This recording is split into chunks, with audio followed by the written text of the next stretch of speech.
प्रणाम गुरुजी। जी राधे राधे। मैं राधे राधे। मैं गौरी तिवारी यहाँ थाना हीरानगर में ही पदस्थ हूँ। मेरा प्रश्न ये है गुरुजी, मेरा बेटा है 24 साल का, वो ब्लाइंड है, उसे बिल्कुल नहीं दिखाई देता है और संगीत का ज्ञाता है, उसको गॉड गिफ्ट है संगीत का, सारे इंस्ट्रूमेंट बजा लेता है सब। मुझे सर्विस में रहते उसको बहुत आगे जाना चाहिए था, मुझे पहुंचाना चाहिए था, लेकिन सर्विस में रहते मुझे टाइम मिला नहीं, मैं उससे परफेक्ट टाइम नहीं दे पाई।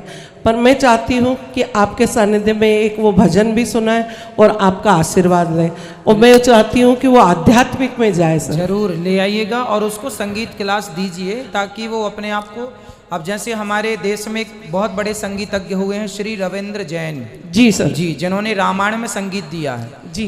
शीश पे खड़ाऊं राम भक्त ले चला राम की निशानी, जिन्होंने ये गीत गाया है, वो भी बचपन से ही उनको आंखों से नहीं दिखता था, लेकिन वो इतने बड़े संगीतज्ञ हुए कि उनका हुनर ही उनकी आंखें बन गया। तो आप बच्चों को हुनर दीजिए जी, काबिल बनाइए। जरूरी नहीं है कि हम इन आँखों से देखें, कई बार हम वो चीज़ें देख लेते हैं अपने भीतर की आँखों से जो इन आँखों से देखना संभव नहीं होता।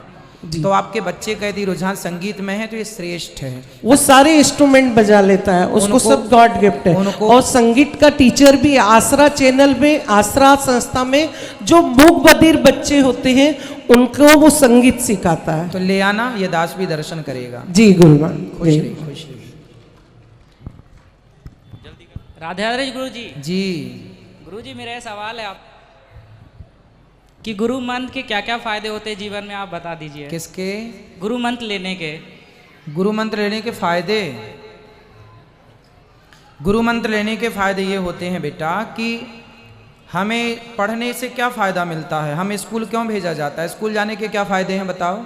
सर शिक्षा मिलती है, स्कूल में शिक्षा मिलती है और मंत्र लेने के बाद संस्कार मिलते हैं। संस्कार जरूरी है, तो संस्कार इसलिए कहते हैं ना शिक्षा दीक्षा, तो शिक्षा तो हो गई बट दीक्षा नहीं हो पाई, इसलिए आज के बच्चे रास्ता भटक रहे हैं, क्योंकि शिक्षित तो हैं दीक्षित नहीं है, संस्कार नहीं है।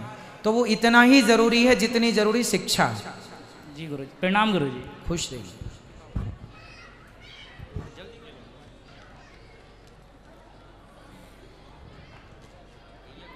महाराज जी जय जय श्री राधे कुंज बिहारी श्री हरिदास।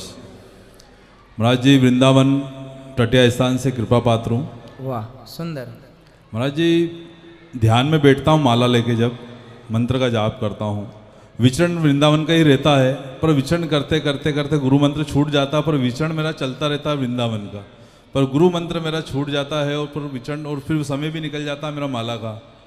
तो महाराज जी इसके लिए क्या किया? अच्छा है भगवान का, यदि आपका मन वृंदावन में है तो यही सबसे अच्छी बात है।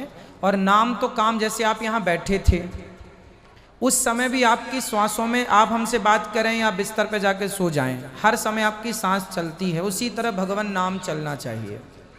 और वो मंत्र धीरे धीरे अभ्यास से होगा, है ना। और आप वृंदावन में रहते हैं अपने मन से, तो बहुत अच्छी बात है।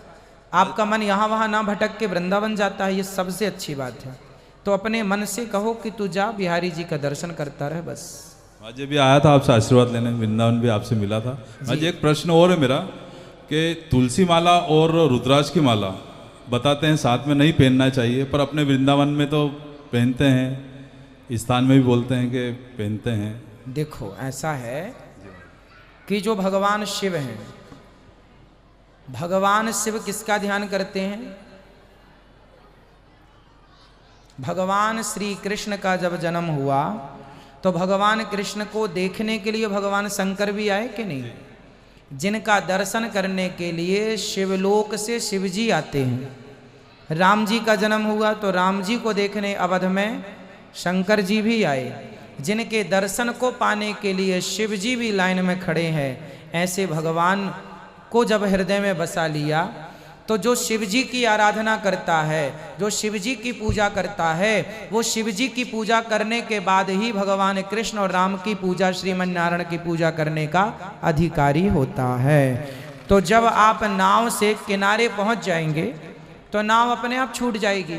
नाव में तब तक ही बैठा जाता है जब तक कि आप किनारे पर नहीं पहुंचे। किनारे पर पहुंचने पर भी आप नाव में बैठे रहेंगे तो किनारे पहुंचने का अर्थ क्या हुआ? तो नाव छूट जाएगी। उसी प्रकार भगवान रुद्राक्ष की माला पहनने वाला जब तुलसी पहनता है तो इस भाव से कि मुझे रुद्राक्ष ने तुलसी तक पहुंचाया, मतलब भगवान शिव की उपासना ने। अच्छा, नरसिंह मेहता को आप जानते हैं, नाम सुना आपने? हाँ, बोलो हाँ या ना। भक्तमाल में नरसिंह मेहता की कथा है। नरसिंह मेहता की भौजाई ने घर से निकाल दिया। नरसिंह मेहता जी शंकर जी के मंदिर में जाके जंगल में जब गए ना तो वहाँ एक शिवलिंग था। उस शिवलिंग में जाकर नरसिंह जी लेट गए, पड़ गए और ऐसे पड़े कि 7 दिन तक वो मूर्छित पड़े रहे। 7 दिन बाद शंकर जी प्रकट हुए। शंकर जी तो भोलेनाथ हैं, प्रकट हो गए कि मेरा भक्त पड़ा है। अब वो प्रकट हो गए, पुत्र क्या चाहिए? तो नरसिंह जी ने कहा भोलेनाथ से मुझको और कछु ना चाहिए, बस राधा कृष्ण मिलई दे। हे भोलेनाथ, मुझे और कुछ नहीं चाहिए, आप मुझे राधा कृष्ण भगवान का दर्शन कराओ। तो शंकर जी को जब पा लिया तो शिव जी की जिम्मेदारी है कि उन्हें ले जाएं। फिर नरसिंह जी को रासेश्वर रास मंडली में ठाकुर जी जहाँ रास रचा रहे थे वहाँ ले गए और भगवान शिव ने कहा, भगवान ने कहा ये जीव संसारिक कौन है? बोले प्रभु ये भक्त है आपका और आपको लेकर दर्शन कराने आपका लाया हूँ। तो भगवान शंकर भी उठा उठा के भक्तों को भगवान से मिलाते हैं।